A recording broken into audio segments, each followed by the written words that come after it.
Então, mais uma vez, muito obrigado, Una professor. vez más, E muchas estamos gracias, prontos para profesor. escutar. Estamos listos para escucharlo.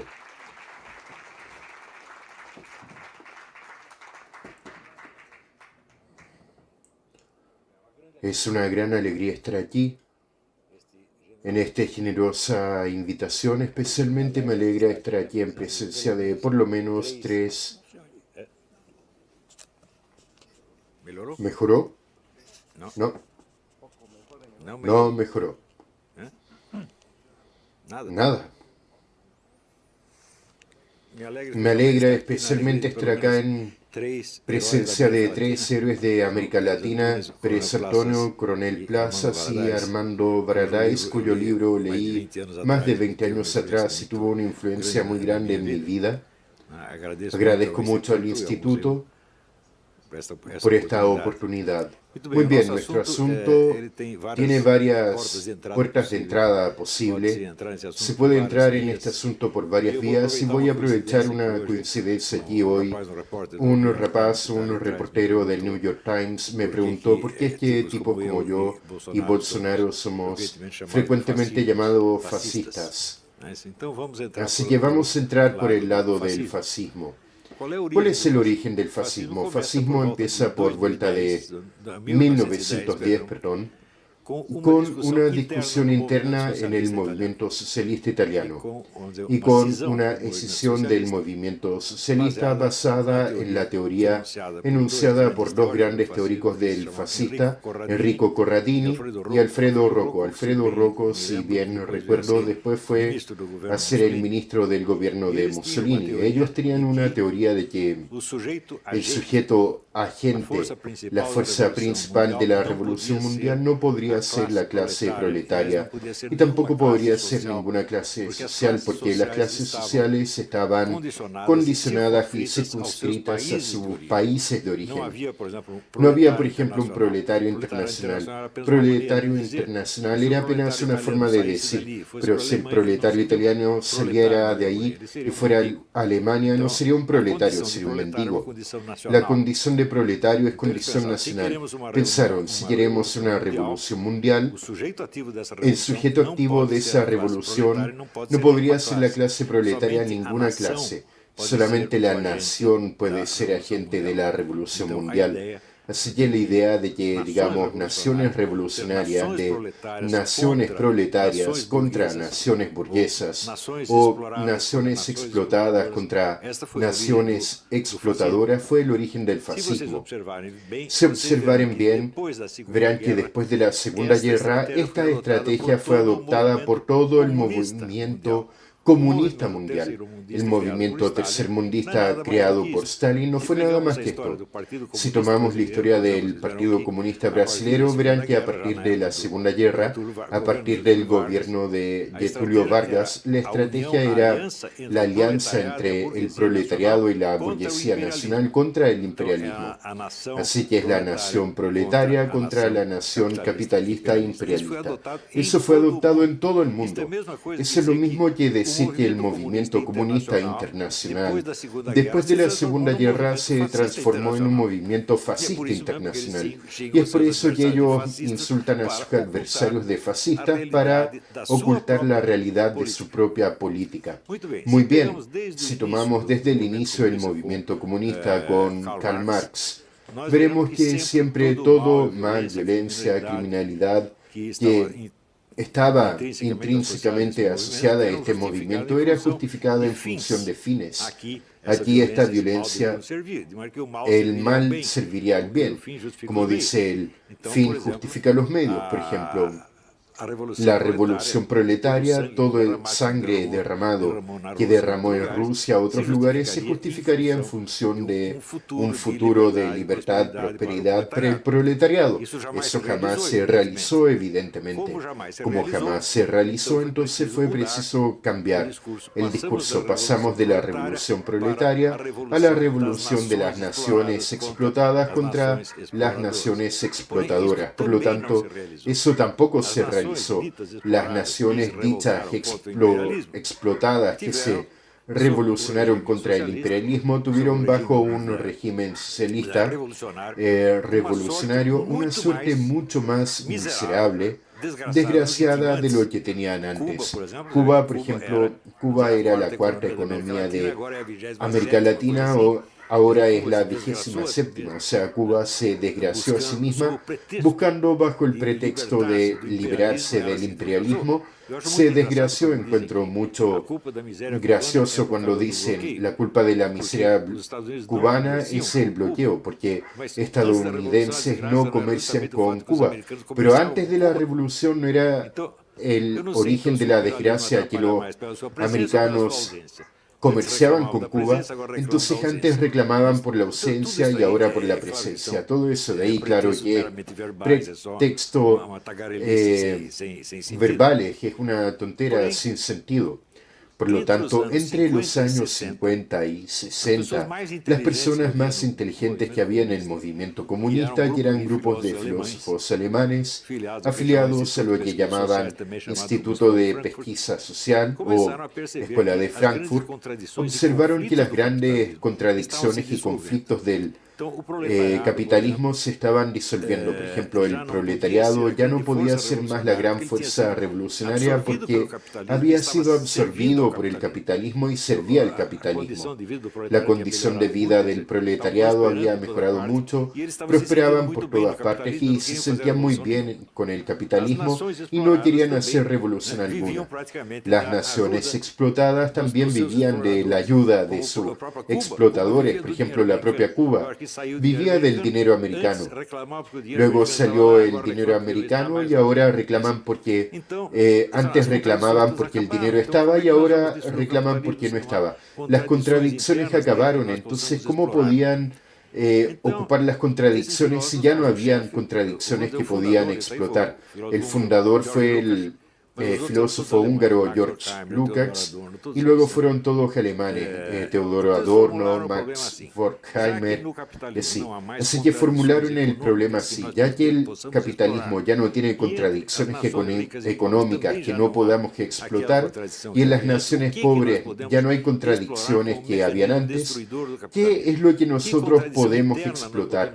¿Qué contradicciones internas podemos encontrar dentro de los países capitalistas que podemos ocupar para destruirlos? Así que inventaron la dialéctica negativa. La dialéctica negativa consiste en encarar todo lo que existe bajo el aspecto negativo y encarar todo lo que es del lado malo de explotación, de crueldad, en todas las relaciones humanas posibles, relaciones que tanto pueden abarcar a la sociedad entera como a las relaciones personales, por ejemplo, marido-mujer, padre-hijo, profesor-alumno. Empezaron a observar el mal en todo, y encontraron con razón que con eso estaban realizando un programa que Marx había enunciado pero jamás había realizado, y Marx definía como la crítica radical de todo cuanto existe.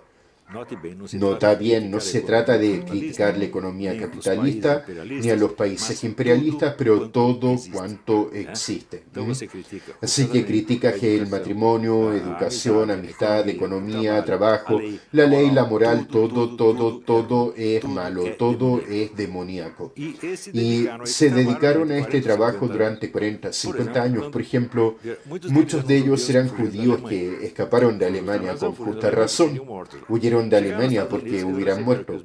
Llegaron a Estados Unidos y vieron que los mayores empleos, premios eran aplaudidos, y escribieron libros diciendo de que la sociedad americana era la misma cosa que la sociedad alemana. ¿Estos tipos son locos? No. Son simplemente autores de la dialéctica negativa, ven todo por el lado malo, incluso las mejores cosas que existen. Mira, cuando tú te conviertes en el crítico radical de todo cuanto existe, tú te pusiste arriba de la realidad existente. Toda la realidad es mala y tú eres el crítico que la examina, analiza y condena.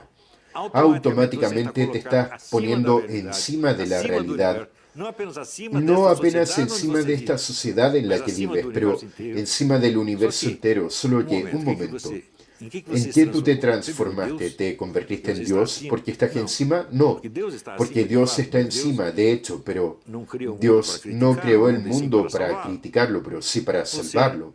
O sea, cuando tú te conviertes en crítico radical de todo cuanto existe, te conviertes en el demonio.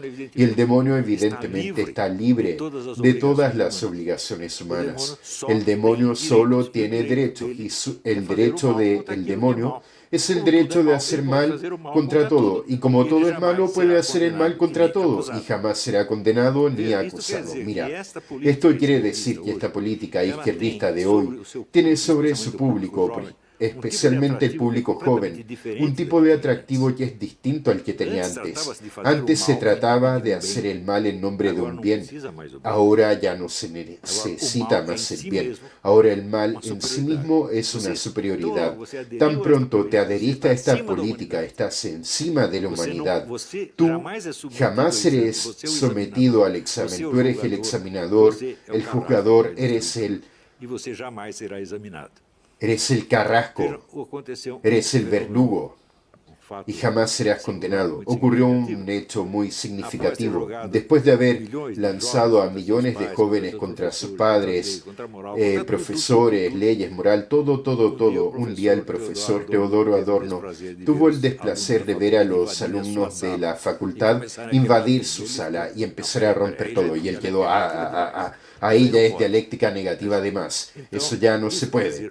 Eso quiere decir el dialéctico negativo, el acusador universal está encima de todas las acusaciones, no puede ser juzgado, no puede ser analizado, es el tipo invisible que ve todo, es el ojo que todo lo ve.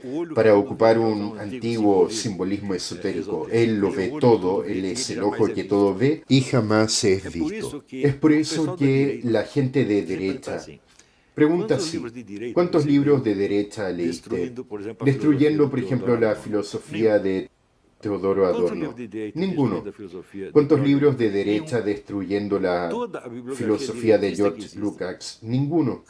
Toda bibliografía de derecha que existe critica al socialismo, marxismo, varios programas políticos, pero nunca va a la profundidad de la filosofía de la dialéctica negativa, nunca.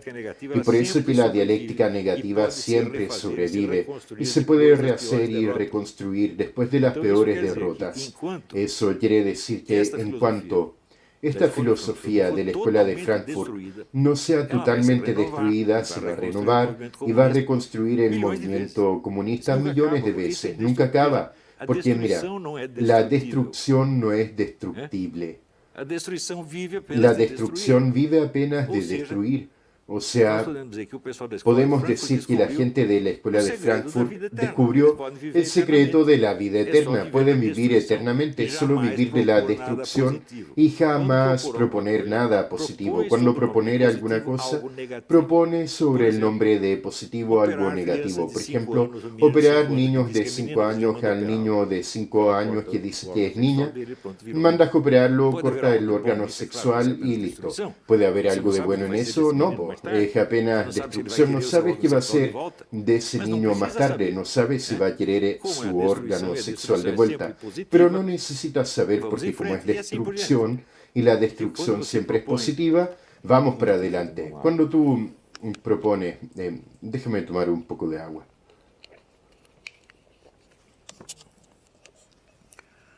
La legalización universal del aborto. Piensa bien. Alguien puede probar que un feto es un ser humano apenas una cosa. Existen pruebas de una cosa, existen pruebas de otra. Esa discusión puede continuar eternamente, nadie llegará a una conclusión.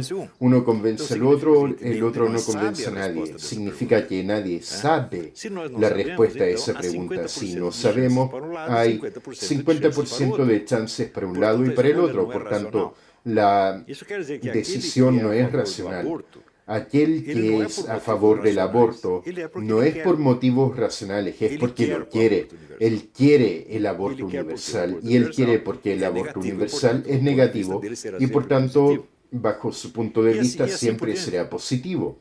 Y así por delante, todo lo que las personas consideran mal pasa a ser considerado bueno. El bien solo existe bajo la forma del mal. Y esa es la esencia, el secreto de la escuela de Frankfurt. Y eso tiene un atractivo infinitamente mayor que la vieja revolución proletaria o la vieja revolución fascista, porque tanto la revolución proletaria cuanto la revolución fascista alegaban un bien futuro que era justificativa del mal que se estaba haciendo en el presente. Era la finalidad buena que justifica el bien malo. Por tanto, esas revoluciones podían ser criticadas. ¿En nombre de qué? Del fin que ellas mismas se proponían. Por ejemplo, si veías que en el régimen socialista los proletarios pasaban mucha más hambre que en los regímenes capitalistas, veías que la revolución había fallado en nombre del fin que se proponía. Así que podía ser criticada en nombre de su fin. del mismo modo, la revolución fascista prometía que las naciones que estaban siendo explotadas, robadas, serían dominadoras. ¿Qué sé yo? Hitler va a proponer un Reich que va a durar 1000 años y duró 2 y terminó muy mal. Mussolini terminó colgado, asesinado y colgado por sus piernas. Italia perdió todo. Así que esas revoluciones podían ser criticadas en nombre de los fines positivos, en nombre de los cuales ellas hacían el mal. Pero la nueva revolución, la revolución de la dialéctica negativa, no puede ser criticada por nada, porque ella tiene el monopolio de la crítica, tiene el monopolio del discurso destructivo, y el monopolio del discurso destructivo transforma a su portador en un tipo sobrehumano. Él jamás puede ser condenado en nombre de nada, ni siquiera de la propia revolución. Verás que los antiguos comunistas todavía tenían la posibilidad de hacer una autocrítica. Erramos en tal punto, ahora ya no hay más error, santo cielo. El poder atractivo de esta cosa es ilimitado. Y por la misma razón, no sirve discutir contra esta revolución con los argumentos y armas con que se usaban contra la revolución proletaria, la revolución fascista. Ya no sirve. Las personas ya no son accesibles a ese tipo de argumento porque son sobrehumanas.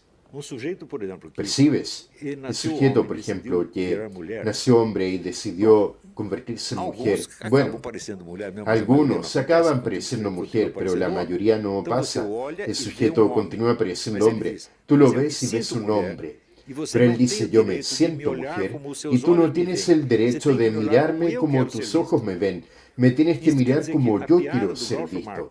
Y eso quiere decir que el chiste de George Marx, al final tú vas a confiar en mí o en tus propios ojos, se convirtió en realidad. Tú tienes que negar, tú tienes que hacer un hoyo en tus ojos. No tienes el derecho de ver las cosas como tú las ves. Tienes que ver cómo tu interlocutor quiere ser mirado. Así que él se coloca en una posición suprahumana. Ya no está más en condición de ser juzgado por los mismos criterios con que nosotros somos juzgados. O sea, él puede prohibirnos de hablar sin jamás ser acusado de opresor o que está haciendo censura. El impedirte hablar significa que eso es libertad de prensa.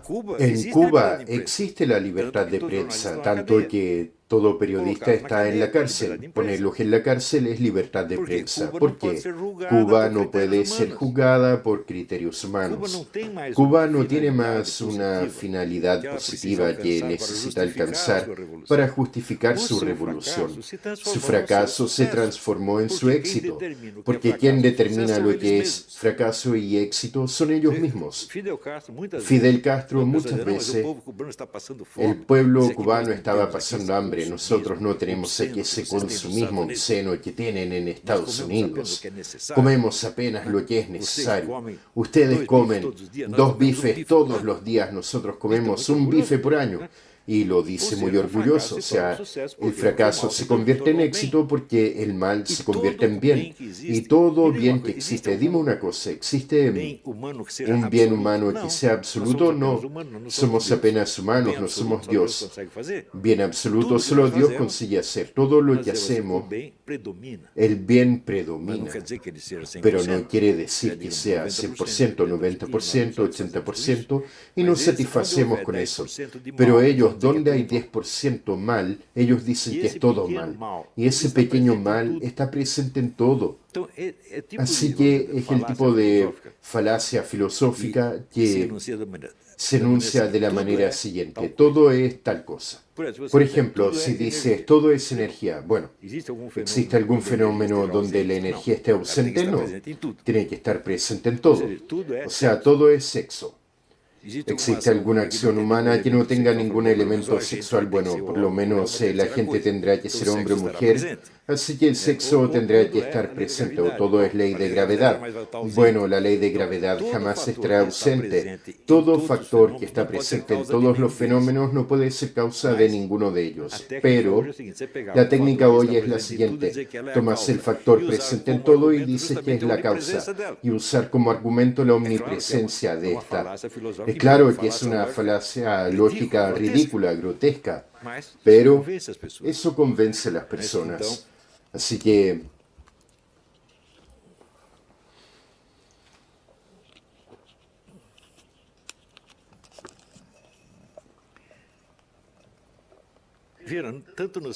tanto en Estados Unidos como América Latina, especialmente en Brasil, ese tipo de filosofía tomó cuenta de todos los medios y toda la universidad.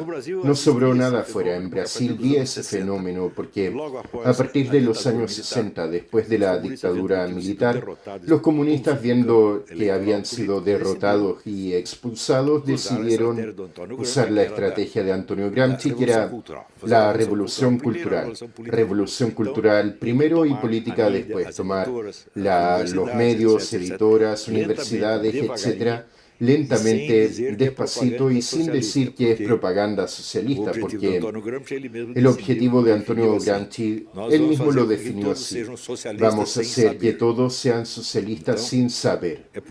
Así que es por eso que yo fui muy en contra de la campaña que conservadores y liberales hacían contra la adoctrinación comunista. No hay doctrinación alguna, santo cielo. Están induciendo a las personas a ser socialistas sin haberlas adoctrinado jamás. Daré un ejemplo de cómo se usaba. Usaba generalmente modificaciones comportamentales que no pasaban por la esfera de opinión e ideas. Hubo, por ejemplo, un profesor en Suecia que hizo un experimento muy alabado en Brasil por el director de teatro Gerald Thomas. Tomó a sus alumnos y dijo: ustedes en este fin de semana harán un experimento de sexo oral con su colega ahí de al lado. Van a chupar el miembro suyo y cuando eyacule lo van a tragar. Y el lunes traen un relatorio científico de lo que ocurrió. Muy bien, casi todos dijeron que fue bueno. ¿Por qué? Existen ya análisis en psicología que muestran que siempre que tú haces que una persona actúe contra sus principios, 82 o 83% de los casos cambian de principio, para no decir que hicieron una tremenda burrada. Así que aquel día nadie había pensado hacer el sexo oral con el vecino, y a partir del lunes todos empezaron a pensar: ¿esto es adoctrinación? No, el profesor no hizo doctrina alguna, no los convenció de nada y sugirió un experimento inocentemente, y así se hace. En el libro de Pascal Bernardin, que es un profesor de primaria francés, se llama Maquiavel Pedagogo, y él muestra el número de esas técnicas de manipulación comportamental que son usadas. Ninguna de ellas parece propaganda de forma alguna. Existen varios trucos ahí. Uno de ellos se llama el pie en la puerta. Pie en la puerta es lo siguiente: el investigador golpea en la puerta del sujeto y dice: mira, yo soy de la municipalidad y queremos pegar aquí un cartel de tránsito, un cartel de 2 metros de altura.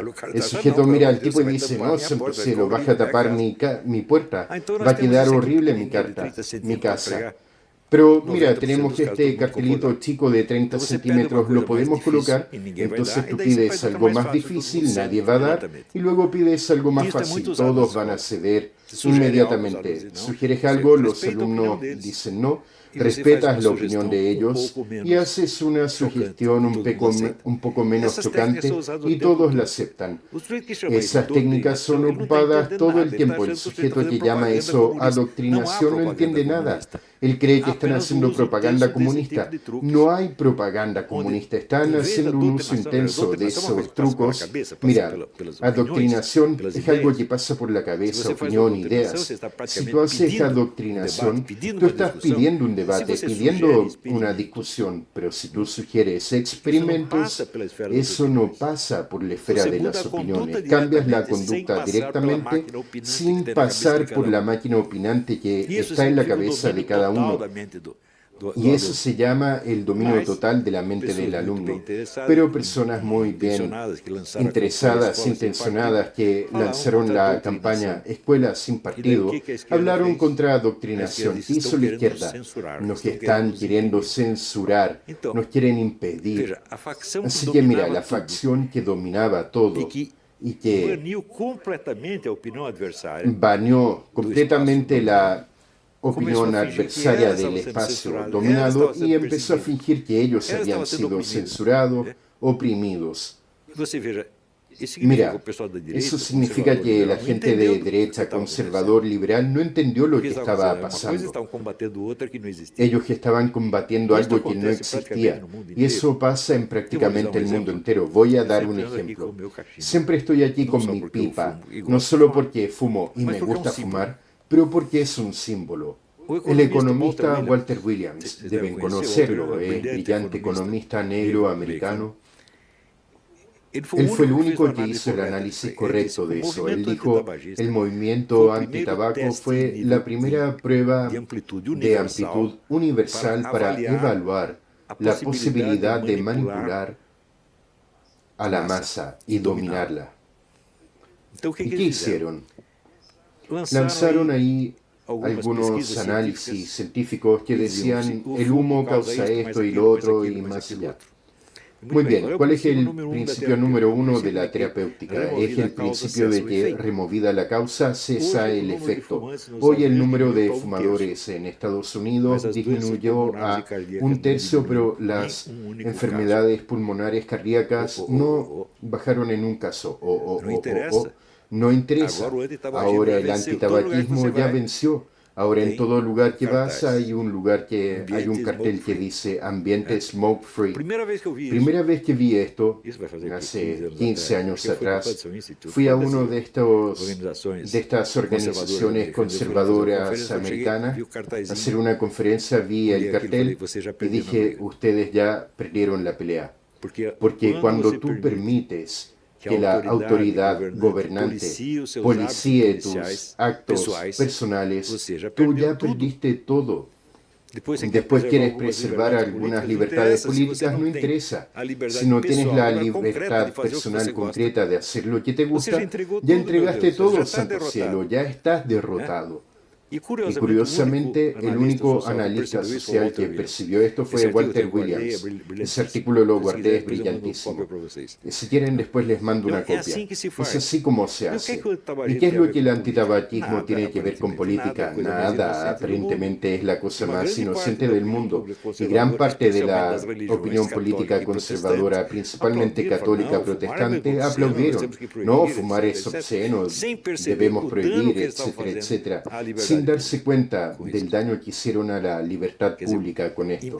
O sea, impusieron su opinión convirtiéndola en legalmente obligatoria para todos. En democracia no se hace eso. Eso no es democracia de forma alguna. Así como el tabaquismo, muchas otras cosas. Hoy comienza a ser prohibido ser hombre, ser macho, ser hombre es obsceno. Ya se dieron cuenta. Todos nosotros tenemos que afeminarnos para no ofender a la gente de al lado. Eres muy macho y el otro que no es tanto se siente ofendido, pobrecito. Y así por delante. Ser madre. Hoy en día tú puedes ver a un hombre vestido de mujer, semidesnudo, teniendo sexo en la calle con otro, y una mujer dando de mamar a una mujer en la calle puede ser presa porque ser madre es obsceno.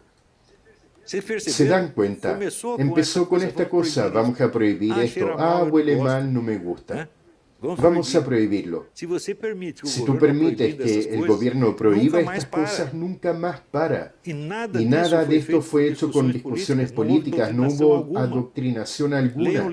Lean el libro de Pascal Bernardin, que se llama Maquiavel Pedagogo, publicado en francés. Hay una traducción al portugués, traducción americana, no sé si existe, español, parece que no. Maquiavel Pedagogo. Esta mentalidad de la dialéctica negativa que conquista las almas no por la promesa de un bien futuro, pero por la promesa de una condición sobrehumana inmediata. Tú estás libre de todas las obligaciones, no puedes ser examinado, no puedes ser cobrado, no puedes ser analizado, tú eres el ojo que todo ve y nunca es visto. Toda esta juventud está con esta mentalidad y se convirtieron en demonios, santo cielo. La discusión ya no es más política, pasó a otro nivel. Y por eso es que tú ves fenómenos como este en Argentina. Un gobierno totalmente fracasado es reelecto y obtiene éxito. ¿Por qué? Porque es eso lo que va a dar a las personas, transformarlas en seres sobrehumanos. Va a liberar de todas las obligaciones humanas y entregas un instrumento de acción con el cual pueden oprimir, asustar, maltratar y matar a quienes quisieren. Eso es mucho más seductor que la antigua utopía socialista. Utopía socialista era para el futuro. La presente generación se va a sacrificar, vamos a morir, pero un día tendremos el paraíso socialista. Ahora, esta promoción del sujeto a una escala suprahumana es inmediata, no es utopía. Comienzas a vivir eso en el primer momento. Tú tomas un hombre, fisionomía pareciendo Schwarzenegger, y lo vistes con un calzón y un sostén y dices que eres obligado a verlo como mujer. Pero yo no aguanto, no consigo. Intento ver a una mujer, pero no veo un hombre. Tú eres un criminal y te vas a la cárcel. Eso es lo que están haciendo, gente, y estamos aceptando esa jugareta porque no percibimos la profundidad, el impulso diabólico de esos hombres de la escuela de Frankfurt. ¿Cómo es posible que el sujeto sale de Alemania nazi, donde irían a matarlo, van a un país donde es el contrario, tiene empleo, toda la gente lo trata bien y dice que es la misma cosa? Es una ingratitud absolutamente demoníaca.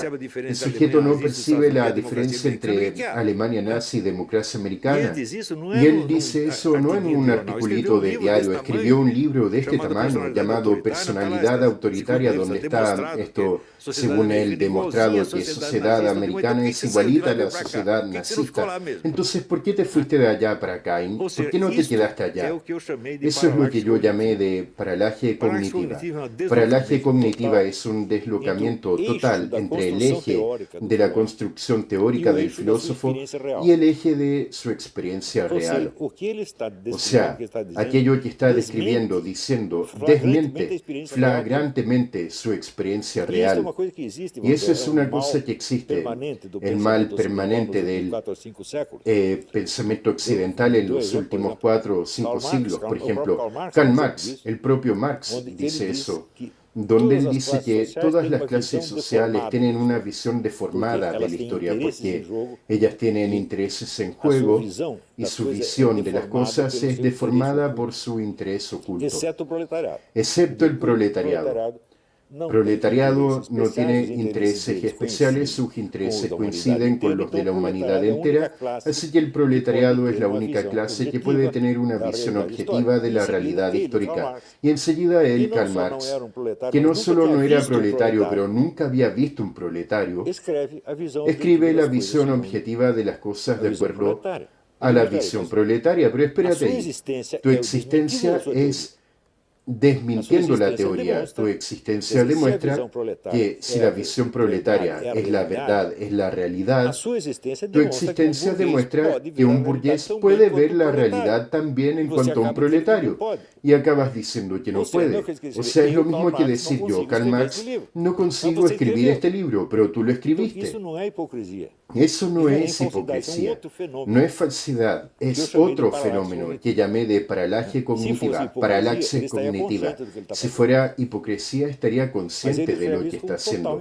Prescribe eso con total inocencia. Él no se da cuenta que su vida es un desmentido de su obra, que su experiencia real dice lo contrario de lo que él está diciendo en palabras. Y hoy en día es claro que esa gente de la escuela de Frankfurt, todas padecen de paralaxe cognitiva en portugués. Porque la premisa número uno de la dialéctica negativa es la siguiente: yo, autor de la dialéctica negativa, jamás seré sometido a ella. Yo, el autor del análisis peyorativa, jamás seré objeto de análisis peyorativa, porque si lo fuera estás liquidado en el mismo momento. Si tomas, por ejemplo, Max Horkheimer fue presidente de Escuela de Frankfurt por mucho tiempo. Él era un hombre millonario y sus empleados de la escuela pagaban un salario de hambre. O sea, él era el capitalista más explotador que cualquier capitalista y no veía ningún problema. Él no hizo eso de maldad ni hipocresía, lo hizo porque era natural en él hacer las cosas así. Era natural la idea de que él jamás sería objeto de dialéctica negativa. Del mismo modo, Teodoro Adorno y otros tantos. La influencia que esta escuela tuvo en América y sobre todo en Brasil es inmensurable. Es inmensurable porque tiene un atractivo hipnótico mucho mayor de que el capitalismo fascismo. Mira, Karl Marx, Lenin, Mussolini jamás consiguieron tener tantos adeptos tan fácilmente. Si tú tomas los libros de Max Horkheimer, Teodoro Adorno, son libros difíciles de leer. ¿Y cómo gana tantos adeptos? Porque tú no necesitas leer, mijo. Es solo aceptar una propuesta que tú ya estás transfigurado en el analista y condenador de la humanidad. Y estás libre de todas las exigencias. Nadie te puede cobrar nada. Así que tú tienes millones de idiotas que se convirtieron en juzgadores de la humanidad.